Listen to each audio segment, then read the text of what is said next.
नमस्कार। भारतीय जनता पार्टी प्रदेश कार्यालयामध्ये आयोजित या पत्रकार परिषदेमध्ये आपल्या सगळ्यांचं मनापासून स्वागत। उभाटा गटाचे खासदार जनाब संजय राऊत यांनी काल माननीय मुख्यमंत्री देवेंद्रजी फडणवीस साहेब यांच्याबद्दल बोलताना व्हीएसआर कंपनीमध्ये त्यांचे विमान असेल आणि राजकीय नेत्यांची इन्व्हेस्टमेंट व्हीएसआर मध्ये आहे अशा पद्धतीचं वक्तव्य केलं होतं। मी कालच संजय राऊत यांना सांगितलं होतं की त्यांनी या प्रकरणामध्ये माफी मागितली पाहिजे, परंतु संजय राऊत यांनी या प्रकरणामध्ये दिलगिरी व्यक्त केली नाही, माफी मागितली नाही। त्यामुळे उभाटा गटाचे खासदार जनाब संजय राऊत यांना मी कायदेशीर नोटीस पाठवत आहे। संजय राऊत यांनी येत्या 7 दिवसामध्ये देवेंद्रजींची जाहीरपणे माफी मागावी, अन्यथा या प्रकरणामध्ये संजय राऊत यांना कायदेशीर बाबीला सामोरं जावं लागेल। ज्या पद्धतीनं दादा भुसे यांच्याबद्दल अशाच पद्धतीचं वक्तव्य केलं, मग कोर्टामध्ये जाऊन नाक घासून माफी मागितली, किरीटजी सोमय्या यांच्याबद्दल अशाच पद्धतीनं वक्तव्य केलं, नंतर कोर्टामध्ये जाऊन माफी मागितली। आता देवेंद्रजींबद्दल जे तुम्ही वक्तव्य केल्याबद्दल त्याबद्दल देखील तुम्हाला माफी मागावी लागेल। संजय राऊत सातत्यानं खोटे बिनबुडाचे आरोप करतात। आता होळी जवळ आली आहे आणि होळीच्या पार्श्वभूमीवर नशा करून कदाचित काल संजय राऊत यांना जास्त नशा झाली असेल, म्हणून नशेबाजीमध्ये संजय राऊत यांनी आरोप केले असेल। कदाचित होळीनंतर संजय राऊत यांची नशा उतरेल आणि त्यांना या प्रकरणामध्ये माफी मागावी लागेल। संजय राऊत यांनी देवेंद्रजींची माफी मागितली नाही तर आम्ही या प्रकरणामध्ये पुढे कायदेशीर प्रक्रिया पूर्ण करणार आहोत। संजय राऊत यांना माझ्या वकिलांमार्फत मी नोटीस पाठवलेली आहे। संजय राऊतांनी माफी मागावी ही आमची मागणी आहे। याआधी देखील सातत्यानं खोटं बोलण्याचं काम संजय राऊतांनी केलंय, त्यामुळं संजय राऊत यांना काही कोटीचा दावा मी टाकणार नाही, कारण काही कोटी संजय राऊतांना मागितले तर पत्राचाळीच्या घोटाळ्यातले पैसे द्यायला संजय राऊतांकडे आहेत, कोविडमध्ये केलेल्या घोटाळ्याचे पैसे द्यायला संजय राऊतांकडे आहे। त्यामुळे मी त्यांना माफी मागण्याबद्दल ही नोटीस पाठवत आहे। सध्या जे युद्ध चालू आहे त्यावरच्या संजय राऊत यांनी भाष्य करताना असं सांगितलं की मोदींमध्ये हे शांत करायची क्षमता आहे असं त्यांच्या समर्थकांना वाटतं, मग आपलं परराष्ट्र धोरण नेमकं काय करत आहे? पंतप्रधान नरेंद्र मोदीजींचं नेतृत्व काय आहे हे 140 कोटी जनतेनं बघितलेलं आहे। अशा पद्धतीनं आपल्याच देशाच्या पंतप्रधानांचा अपमान करण्याचं काम संजय राऊत यांच्याकडनं केलं जातंय। आपल्या देशामध्ये राहायचं, भारताचं मीठ खायचं आणि गुणगान मात्र परदेशातल्या लोकांचं करायचं, हे संजय राऊत यांचं धोरण झालेलं आहे। पंतप्रधान नरेंद्र मोदीजींचा अपमान करायचा म्हणजे 140 कोटी जनतेचा अपमान करण्याचं काम संजय राऊत यांच्याकडनं केलं जातोय। जी काही युद्धाची स्थिती आहे त्याबद्दल आपले परराष्ट्र मंत्री आणि देशाची व्यवस्था पूर्ण त्या गोष्टीवर लक्ष ठेवून आहे आणि या प्रकरणामध्ये संजय राऊत यांनी नाक खुपसायची गरज नाही। संजय राऊत ज्या पद्धतीची भाषा वापरतायत, संजय राऊत पंतप्रधान नरेंद्र मोदीजींचा अपमान होईल अशा पद्धतीची भाषा वापरतायत। हा अपमान फक्त पंतप्रधान नरेंद्र मोदीजींचा नाही तर 140 कोटी भारतीयांचा अपमान करण्याचं काम संजय राऊत यांच्या मार्फत सुरू आहे। या देशामध्ये राहायचं, भारतभूमीमध्ये राहायचं आणि गुणगान मात्र परदेशी लोकांचे करायचे, हा संजय राऊतांचा धंदा झालाय। आणि अशा पद्धतीनं युद्धाच्या काळामध्ये नेमकं भारताने काय भूमिका घ्यावी याबद्दल विचार करायला केंद्रीय पातळीवर नेते बसलेले आहेत, केंद्रीय पातळीवर अधिकारी बसलेले आहेत। संजय राऊत तुम्ही याच्यामध्ये नाक खुपसू नका। आपली देशाची मान शर्मेनं खाली जाईल अशा पद्धतीची विधानं, अशा पद्धतीची वक्तव्य तुम्ही करू नका। भारत पंतप्रधान नरेंद्र मोदीजींच्या नेतृत्वात सक्षम आणि समर्थपणे पुढे जातोय, ते बघा।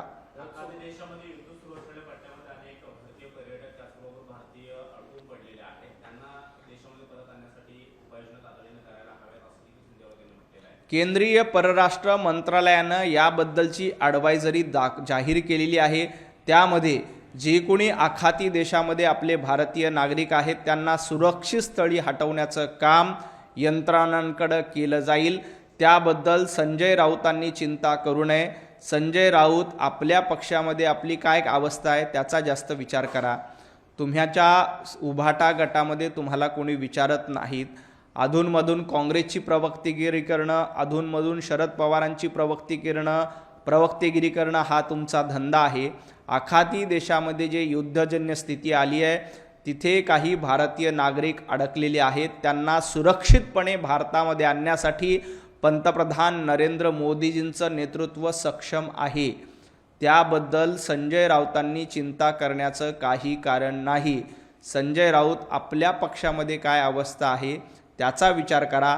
देशाची चिंता करण्याची जबाबदारी 140 कोटी जनतेने पंतप्रधान नरेंद्र मोदीजींना दिलेले आहे आणि देशाची चिंता करण्यासाठी पंतप्रधान नरेंद्र मोदीजी आणि NDAचं सरकार सक्षम आहे. त्याचसोबत संजय राऊत असं देखील म्हणतात की भारत आणि अमेरिकेमध्ये जो ट्रेड डील झाली आहे त्यामुळे भारत हा अमेरिकेचा गुलाम झाला आहे. भारत अमेरिकेचा गुलाम झाला नाही. भारत आणि अमेरिकेच्या करारामध्ये जो काही निर्णय झाला त्याच्यामुळं आपल्यावरचं टॅरिफ कमी झालंय. राहिली भाषा गुलामीची ती संजय राऊत हे राहुल गांधींचे गुलाम झालेले आहेत. संजय राऊत हे सोनिया गांधींचे गुलाम झालेले आहेत आणि संजय राऊत काँग्रेसचे दलाल झालेले आहेत. त्यामुळे गुलामगिरीची भाषा करण्याचा अधिकार संजय राऊतांना नाही. गुलाम जे स्वतः आहेत त्यांनी इतरांबद्दल आरोप करू नये. ज्या पद्धतीनं संजय राऊतांकडनं काँग्रेसची दलाली करण्याचं काम केलं जातंय, ज्या पद्धतीनं राहुल गांधींची गुलामी करण्याचं काम संजय राऊतांकडनं सुरू आहे, त्यामुळं भारत आणि अमेरिका कराराबद्दल संजय राऊतांनी न बोललेलं बरं. उलट भारत आणि अमेरिकेचा जो करार झाला त्याच्यामुळं आपल्यावरचं टॅरिफ कमी झालंय आणि आपल्या दोन्ही देशाचे संबंध हे बळकट झालेत, मजबूत झाले. पंतप्रधान नरेंद्र मोदीजींच्या नेतृत्वामध्ये जगभरामध्ये भारताचं नाव अभिमानानं घेतलं जातं. भारताचा झेंडा गौरवानं फडकवला जातो. हे आपण सगळ्यांनी बघितलंय. त्यामुळंच संजय राऊत पंतप्रधान नरेंद्र मोदी यांना एकदा नाही, दोनदा नाही तर 3 वेळेला देशातल्या जनतेनं पंतप्रधान म्हणून निवडून दिले. संजय राऊत आपली लायकी काय आहे? आपल्याला राज्यसभेला मागच्या दारामधून जावं लागतं याचा विचार करा. त्यासोबत जे लुटियन यांच्या पुतळ्याचा जो वाद चालू आहे त्यावरून संजय राऊत यांनी पुन्हा एकदा टीका केली. ते असं देखील म्हणतात की जे नवीन संसद भवन आहे हे गुजरातमधल्या एका लग्नाच्या मंडपासारखं वाटतंय, हॉलसारखं. संजय राऊतांना इंग्रजांचा एवढा पुळका आलाय की इंग्रजांच्या सगळ्या वास्तू जिवंत ठेवल्या पाहिजे. गुलामगिरीचं सगळं लक्षण जिवंत ठेवलं पाहिजे. गुलामगिरीच्या खुणा हटवल्या की संजय राऊतांचा तिळपापड होतो. कारण संजय राऊतांना गुलामगिरी करण्याची, चाकरी करण्याची सवय लागलेली आहे. पंतप्रधान नरेंद्र मोदीजींच्या नेतृत्वामध्ये गुलामगिरीच्या सगळ्या खुणा पुसण्याचं काम सुरू आहे. भारत हा स्वातंत्र्य झाला आणि त्यानंतर इंग्रजांच्या गुलामगिरीच्या खुणा बाजूला सारून भारताचा स्वाभिमान आणि भारताचा अभिमान टिकवण्याचं काम पंतप्रधान नरेंद्र मोदीजींच्या रूपामध्ये केला जातोय. सेंट्रल व्हिस्टा बांधून पंतप्रधान नरेंद्र मोदीजींनी देशाची एक वेगळी ओळख निर्माण केली आहे.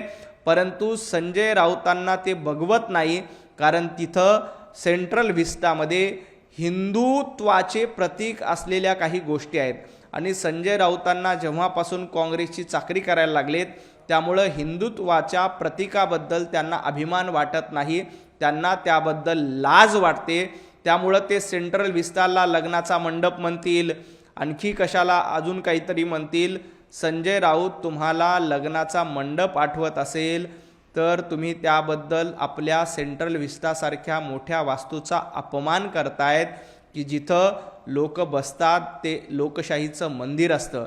अशा पद्धतीनं आपल्या वास्तूंचा अपमान करण्याचं काम संजय राऊत सातत्यानं करतायत आणि ज्या गुलामगिरीच्या खुणा आहेत त्या गुलामगिरीच्या खुणांचा अभिमान मात्र संजय राऊतांना सातत्यानं असतो. हे चाकरी करण्याचं आणि गुलामगिरीचं लक्षण संजय राऊत यांच्या वक्तव्यातून दिसतं.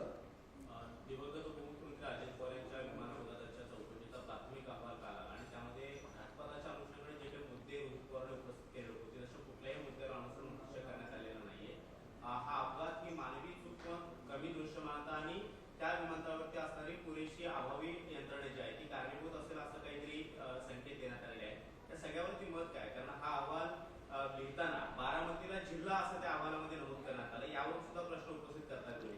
हा प्राथमिक अहवाल आहे.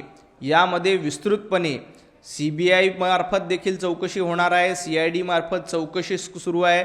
त्याच दिवशी CIDने स्पष्टपणे सांगितलं की हा अपघात आहे, या माध्यमातून देखील चौकशी सुरू आहे.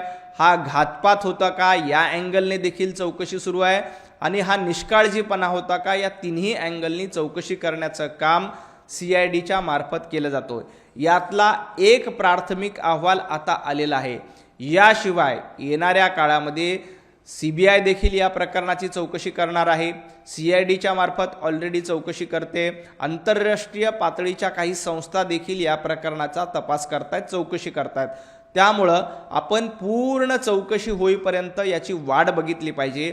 आत्ताच निष्कर्ष काढून स्टंटबाजी करणं हे थांबवलं पाहिजे, एवढंच मला रोहित पवारांना सांगायचं आहे. नागपूर येथील एका कंपनीला भीषण स्फोट झाला, यामध्ये 15 जण मृत्युमुखी झाले तर 18 जण जखमी झाले. नाही, या प्रकरणात माननीय मुख्यमंत्री देवेंद्रजी फडणवीस स्वतः लक्ष घालतील. कशा पद्धतीनं तिथे मदत कार्य पोहोचलं पाहिजे, तातडीचं मदत कार्य करण्याचं काम राज्य सरकारच्या माध्यमातून देखील केले जाईल. आणि यापुढे अशी घटना घडणार नाही यासाठी राज्य सरकारकडनं खबरदारीचे उपाय देखील घेतले जातील. भारतीय जनता पार्टीच्या प्रदेश पदाधिकाऱ्यांची पहिली बैठक माननीय प्रदेशाध्यक्ष रवींद्रजी चव्हाण साहेब यांच्या नेतृत्वामध्ये आज प्रदेश कार्यालयामध्ये आयोजित करण्यात आली होती. या बैठकीला माननीय प्रदेशाध्यक्ष रवींद्र चव्हाणजी, भारतीय जनता पार्टीचे नवनिर्वाचित उपाध्यक्ष, सरचिटणीस, पदाधिकारी हे उपस्थित होते. या बैठकीमध्ये येणाऱ्या काळामध्ये भारतीय जनता पार्टी कशा पद्धतीने वेगवेगळे कार्यक्रम करायचे, आमची बूथ रचना असेल, वेगवेगळे आगामी कार्यक्रम असतील, भारतीय जनता पार्टीच्या वतीने प्रशिक्षण अभियान देखील कार्यकर्त्यांचं सुरू आहे, त्या सगळ्यांचा आढावा माननीय प्रदेशाध्यक्ष रवींद्रजी चव्हाण यांनी घेतलाय. आणि भारतीय जनता पार्टीचे सर्व नवनियुक्त पदाधिकारी या बैठकीला उपस्थित होते. खूप खूप धन्यवाद.